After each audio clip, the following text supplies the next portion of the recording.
చరిత్రలో ఒక సంఘటన మనకు బిట్టు ఏమని అడిగాడు అంటే, the day on which Gandhiji organised protest demonstration as the day of humiliation of the nation అని ఒక క్వశ్చన్ అడిగాడు.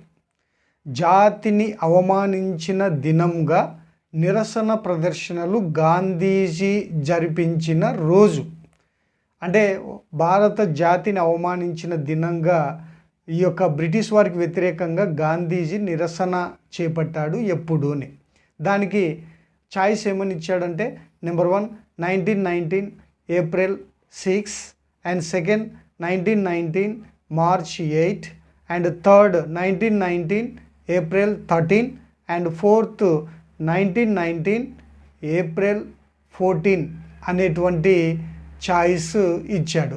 మరి ఏంటి ఈ జాతిని అవమానించిన దినము అంటే, మనం చరిత్రలో ఒకసారి చూసినట్లయితే ఈ యొక్క స్వాతంత్ర ఉద్యమ సమయంలో, ఈ యొక్క ముఖ్యంగా మొదటి ప్రపంచ యుద్ధ సమయంలో అనేకమైనటువంటి అసాంఘిక కార్యక్రమాలు, ప్రభుత్వం పైన తిరుగుబాటు జరిపేటప్పుడు ఈ యొక్క బ్రిటిష్ ప్రభుత్వం ఏం చేసింది అంటే, జస్టిస్ రౌలత్ అధ్యక్షతన ఒక రౌలత్ చట్టాన్ని తీసుకొచ్చింది. రౌలత్ చట్టంను యొక్క ముఖ్య ఉద్దేశం ఏంటంటే, పౌర హక్కులను పక్కన పెట్టి ఎలాంటి విచారణ లేకుండా ఎవరినైనా, ముఖ్యంగా భారతీయులని జైల్లో ఉంచవచ్చు.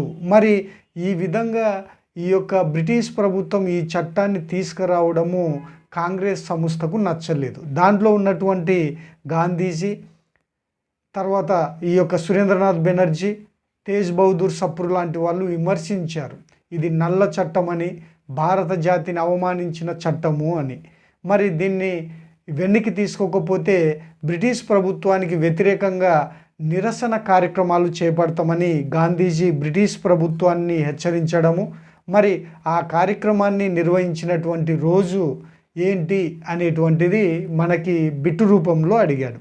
దానికి ఆన్సరు ఏంటి అంటే, ఫస్ట్ది 1919 ఏప్రిల్ 6న ఈ యొక్క జాతిని అవమానించిన దినంగా ప్రకటించి నిరసన కార్యక్రమాలు అనేటువంటివి గాంధీజీ చేపట్టడం జరిగింది. మరి అలాంటి నల్ల చట్టం, ఈ రౌలత్ చట్టము భారతీయులపైన విధింపబడకుండా ఈ యొక్క కాంగ్రెస్ సంస్థలోని సభ్యులందరూ బ్రిటిష్ ప్రభుత్వానికి వ్యతిరేకంగా నిరసన కార్యక్రమాలు అనేటువంటివి చేపట్టారు. కాబట్టి ఈ విధంగా చరిత్రలో మనకి సంఘటనలు బిట్టుల రూపంలో అడిగేటప్పుడు ఆ సంఘటన మొత్తాన్ని చదివి అర్థం చేసుకుంటే దానికి ఆన్సరు మనము ఇవ్వగలం.